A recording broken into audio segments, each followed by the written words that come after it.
What's going on? It's your man Jizockk. What's it, Jizockk? And I am taking over Melly's couch.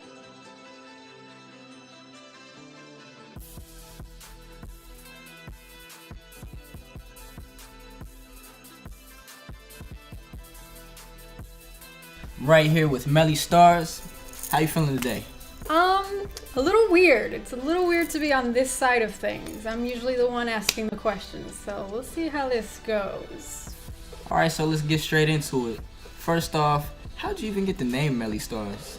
Well, my whole life, everybody always said, oh, you're gonna be famous, you're gonna be a star. And then I was like obsessed with stars. And then for some reason, like in high school, they started calling me Melly, and the name stuck. And then actually an ex-boyfriend of mine put the two together and just started saying Melly Starz, and ever since then it stuck. Like, it stuck. Like, it was given to me, I didn't come up with it, it just stuck. How long have you been using the name Melly Starz? Ooh, 5-6 years now, maybe, give or take. Yeah, nice. 5 or 6 years. Okay, moving back a little bit, how'd you even start blogging, or when did you even start blogging? I started blogging maybe like in high school. And it was always like music. Like, I would always, well, actually not really. No, high school wasn't music. High school was just how I felt that day, and I would just write about it. Then when I was doing my bachelor's, we had to do a music blog, we had to do a blog, and I was like, well, let me do music in Mellsville. That was my first, like blog. And that was, I would pick a song, and then I would write about how it made me feel or how it related to my life, et cetera, et cetera, et cetera. Then when I did my master's, they were like, oh, you have to do a blog. And I was like, not another one. Like, okay, I like the whole blog thing, but I wanted to do something different. And I always wanted to do like artist interviews and just look for artists in the industry. So thanks to Prince Hakeem, actually, I started that blog and then took off from there. When did you realize that you wanted to do what you do? I think, like I said, like I mentioned earlier, I always had that always wanted to be in the spotlight, and I kind of like always did it more to myself, like more passion projects. I never really thought about like, oh, let's do videos as a career path or writing or anything like that. So when I went to sign up for school or whatever after graduation, of course, I was like, oh, we're gonna be a lawyer. I'm gonna be a lawyer, whatever. Lawyer. Yeah, lawyer. Wow. What a turnaround. Yeah, total opposite. And my mom was like, yes, you're gonna be a lawyer, woohoo, whatever. I did a semester, like I took one criminal justice class, and after that semester I was like, fuck this, I want to be famous. I just hated it.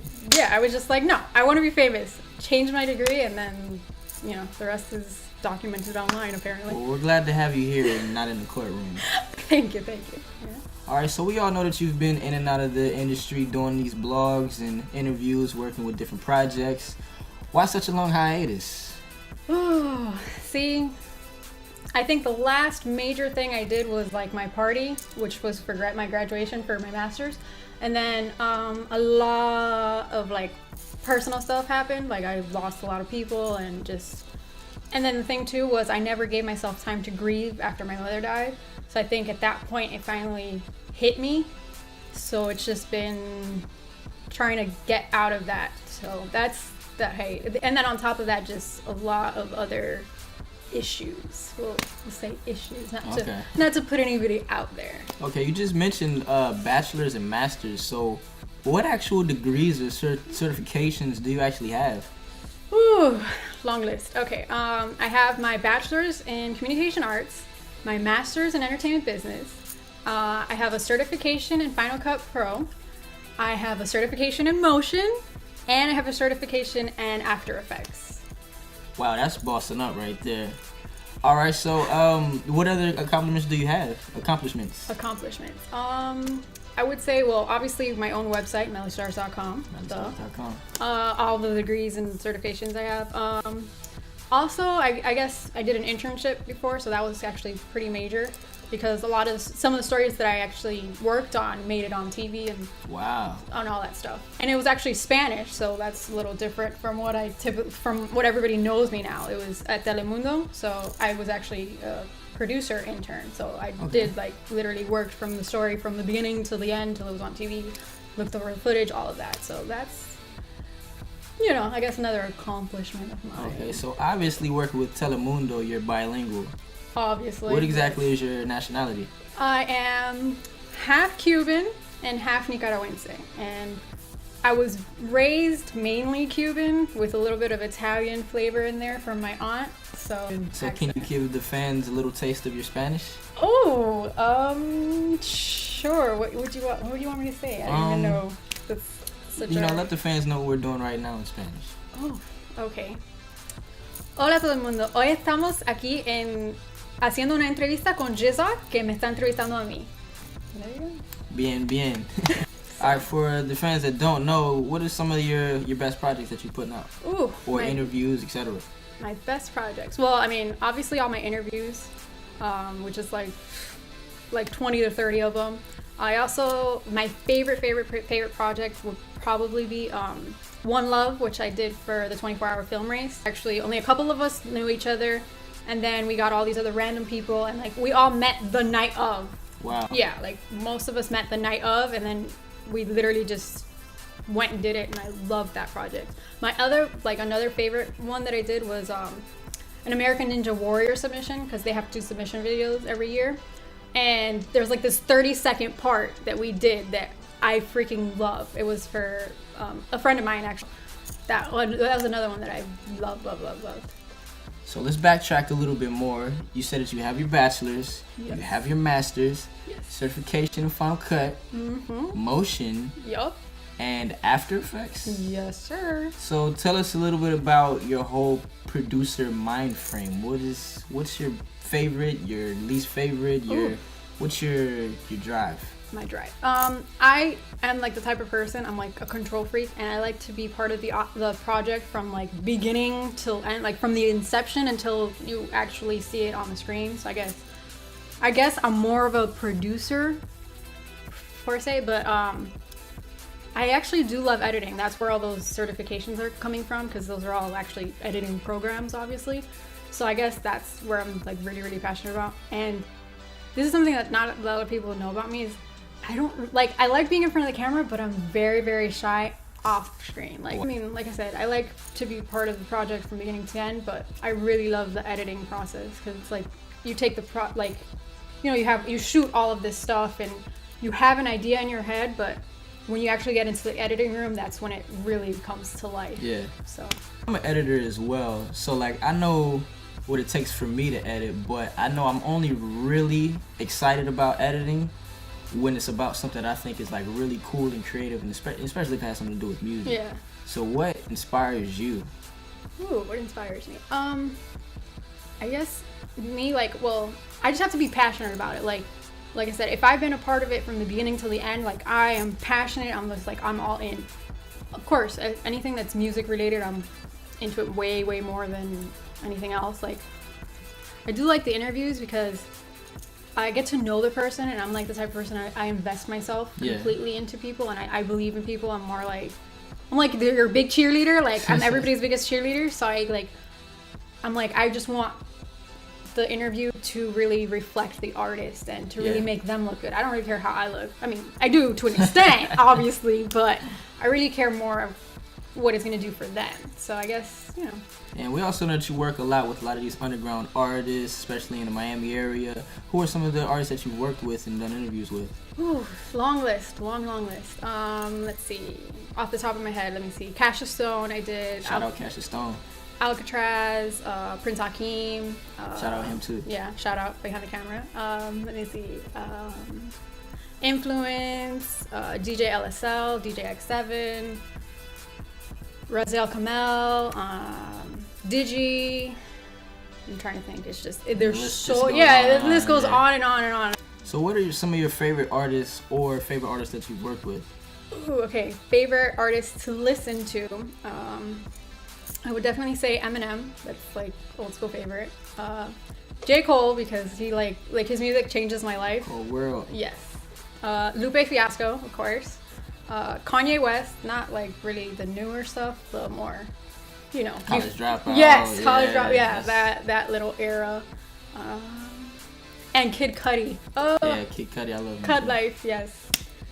So those are like my the main people I listen to. Like, that's literally what I listen to most of the time. Oh, and right now I'm actually into Kendrick Lamar. Yeah, Kendrick is doing his thing right now. Yeah, he's doing his thing right now. Favorite artist that I've worked with definitely would be Cassius Stone. Probably the most professional, most relatable. Like, I loved working with him. That interview is, like, to this day, one of my favorites. Actually, like, I went on a job interview one time, and they were like, oh, let's show me some of your work, whatever. And I pulled up that interview and got the job because of it. So, love that. Yeah, once again, shout out to Cassius Stone. That's my guy right there. What other, because I know everybody has to look at their competition, even if it's high or low. Yeah. Whose work are you, do you admire, or do you like certain things about this person's work, that person's work that you might have took a few things from, or, I wouldn't say that I took anything from any. Well, actually, you know what? I actually. Or let me say borrowed ideas. Yeah, borrow ideas. Actually, one of the first interviews we did was with Nate Charger, and I kind of wanted it to be kind of based it off of The Basement, that show that was on BET like a long time ago. So I kind of tried to base it off of that for the interviews and things like that. Stuff that I do watch is on YouTube. Actually, I'm subscribed to Vlad TV or Vlad TV. I don't know. Yeah, they're really cool. But I mean, obviously they're way higher up there. So that's really cool because they really ask those like hard questions. Okay, like I watch Sierra Films. I went to school with him actually, and he mainly does like music videos and things like that. He doesn't really do interviews, but I still like look at all his stuff because I'm like, man, like I could edit like that. Like I want to edit like that, So I kind of get ideas from there. I watch Nikki Joe Mazing too. Shouts out to them. Yeah, shout out. I mean, I met them at Blogfest. Yeah. Blogfest. Yeah, I actually met you at Blogfest. Yeah, we met at Blogfest. So I watch them all the time too. Yeah, I think that's about it. I don't really watch too many. Like I said, it's just if it's on my feed, I'll watch it. So you just let us know about a lot of these artists that you work with, doing interviews and your blog and everything. So how do you feel when people actually like recognize you from the interviews or in the street, whatever you're doing? It's like the weirdest thing to me because I'm like weird. I think like nobody watches and nobody pays attention to me. So then when I'm like walking down the mall or whatever and like somebody's like, oh my god, it's Melly Starz, and I'm just like, hi, I don't know who you are, but okay, sure, whatever. Do they often like ask for a selfie real quick? Sometimes, yeah, sometimes. What do your family and friends feel about your career and success so far? My friends actually are my biggest critics, and I absolutely love it because I nitpick all my stuff, and then whatever I miss, they're very supportive. Of course, they watch all my stuff, and they're like, oh, that's really cool. But then they're like, but I saw that you messed up here and here and here, and you look nervous here, and blah blah blah. And my family, they're supportive. Like some of them are supportive, some of them don't really get it. Oh, okay. Some of them pretend to be supportive. Well, speaking of that, how does your current schedule and lifestyle affect relationships for you?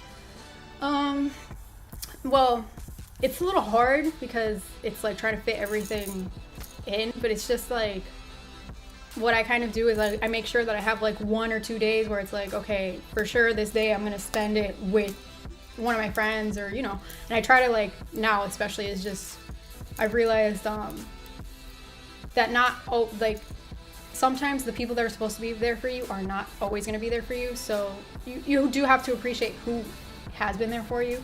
And, so I just kind of like, if my friends make plans, like I'll try to be out there and, stuff like that. And, sometimes I lose a lot of sleep because I'm trying to be everywhere. Yeah. I'm trying to like make sure that, I like divide my time everywhere that it needs to be and all that stuff. But it does get hard. And then like romantic relationships is like, that's damn like impossible, like literally like. Well, we spoke a little bit earlier. You're originally from Chicago. I am. But you now live in Miami. Tell us a little bit about that transition and how that has influenced you and your choices in the industry. It is. I think my attitude towards things is definitely influenced by that because I kind of had a little bit of rebellious time period when I first moved over here because I was like, I don't want to be in Miami, blah blah blah. I want to go back to Chicago. So I always had that like rebellious like attitude or whatever. So. And then like how I was raised is like you get one shot with me, you mess that up, that's it. Like one shot. One shot. Like you mess that up, I don't fuck with you anymore. Like that's just what it is. So I kind of I put that into the business aspect of it too, because it's like if you're not professional, you're not on time, you don't have your shit together, I don't want to work with you anymore. Like I just can't waste my time. And I can be a little bitchy too. Like everybody sees me as kind of like, oh, she's quiet, blah blah blah. But it's like you push the wrong button, it's like, yo, I can tell you off like the same way. So I think that kind of influences me a little bit. Well, outside of all of that, outside of the industry, what else are you doing currently? Well, currently, actually, I got this really cool job like a few months ago as a spokesmodel, so for discount mugs. So it's pretty fun. I actually never thought I would do anything like that. I love it because it's like I'm on camera all day. It's like the really randomest thing. Like I have to like, they'll give me like, oh, you have to model this wine glass, or you have to model this pen, or like a koozie, or, you know, random things. Yeah. And I have to sit there and be like super excited about this freaking pen, and I have to sell it to you. Like, and then I get to edit, which I love editing videos. Yeah. So I get to do the whole So you make sure you get your good side, like. Yeah, like I know what sides I have and, you know, angles, all that good stuff. All right. So what would be one of your dream positions if you had to pick one? Definitely something related to music. I have always loved music, so definitely maybe radio. I haven't tried radio, so maybe radio, but something definitely music. And ever since I was younger too, I actually would write. So maybe like a music journalist. That's a pretty fun thing to do. I actually did a few articles. Yeah. But what are your future plans? Future plans. I'm just right now, I guess, like I said, since I've had such a long hiatus. So right now I want to try to get back into it, start doing the projects and doing all that stuff. But like 5 years from now, I like definitely I want to be famous. I don't know for what exactly, but you know, I want to be famous. So yeah, don't we all? Yeah. So what's like a daily walkthrough in Melly Starz shoes? Ooh, daily walkthrough. On the best day. On the best day, like on the chillingest day, or on the busiest best day? Whatever you feel is the best day. Okay, best day. Probably, oh, my day. Okay, so I wake up around 11, 12, make my breakfast. Then I'm like, okay, let me hit up Prince Hakeem. What are we doing? Is the artist, like, you know, is the artist ready? Is the studio ready? We have the lights, everything, blah, blah. Did we charge everything, blah, blah, blah. Okay, so then it's like, okay, let me go to my closet and pack like 15 different outfits, because I have to like make sure that I match the artist and things like that. Okay, cool. So finally we get to the interview. Gotta calm the artist down, because, you know, a lot of times it's their first interview, so I'm like, all right, calm them down, whatever. We go through the interview, and usually, like, like I said, I'm so passionate, like right away, like I don't even wait for them to leave, I just start editing. Like and block everybody out. Wow. Yeah. Then it's in like, the zone. Yeah, I get in the zone like crazy. And then like Chris Hakeem will be like, yo, we gotta go eat. I'm like, oh, really? Yeah. I forgot I had to eat. So then we grab dinner. Then it's like, oh, okay, we have an event in like half an hour. Okay, go get ready for the event. Then go to the event. And, you know, by the time I get home, it's like 5, 6 o'clock in the morning. Sometimes, yeah. Grinding. Always. Is there anything that you would like to tell the people or let the people know? Follow me, of course. I mean, what else? Follow me. Everything is Melly Starz. MELLYSTARZ. Twitter, Instagram, my email, everything is Melly Starz. And website, mellystarz.com, obviously. But yeah, I will always be your biggest cheerleader. So just send me stuff. I'll give you my honest opinion. Like, I'm very blunt. So if you don't want your feelings hurt, don't send it to me. But I will tell you straight up how it is. Like, that's how I grew up. That's how it is. Like, follow you. Yeah, at JIZOCKK. What's a Jizockk? You reach me at jizockk.com. Or just hit me up on Instagram, Twitter, all that. I'll respond. So pleasure taking over the couch. I know, this is even though we're in chairs. Yeah, we're in chairs, but had a lot of fun. You gave us a lot of insight. And different side of me, definitely. Catch us next time. Yeah. First and last time this is gonna happen. Like, nobody's taking over my couch anytime soon. Cool. Yay!